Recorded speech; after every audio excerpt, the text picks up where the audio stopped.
The next element in this sequence of things that we do in preparation for a golf shot is to adopt the correct posture.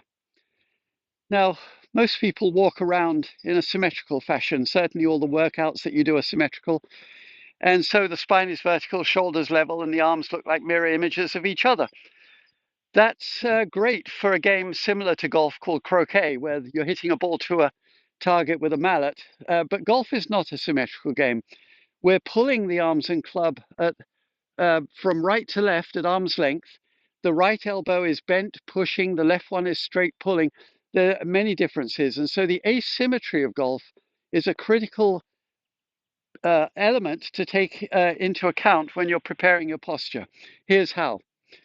Once you've reached down to your left side, picked up the club, attached the other hand, then the next thing that you should do is extend your arms, because the picture that we're trying to draw in the air with a golf club is a giant wagon wheel, a circle, and that needs a fixed radius. Well, the hub is the neck and the arms and club form the radius.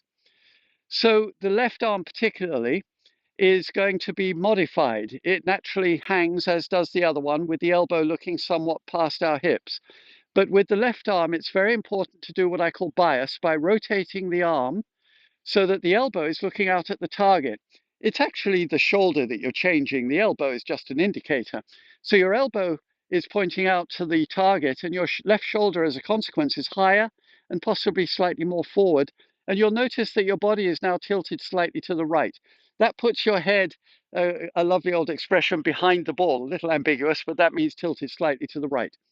Now, once you've extended and biased your left arm and shoulder, then usually the club has sort of wandered over here in front of your right foot. Well, no good golf shot is generally played over there with a full swing, but we want to keep these elements of bias.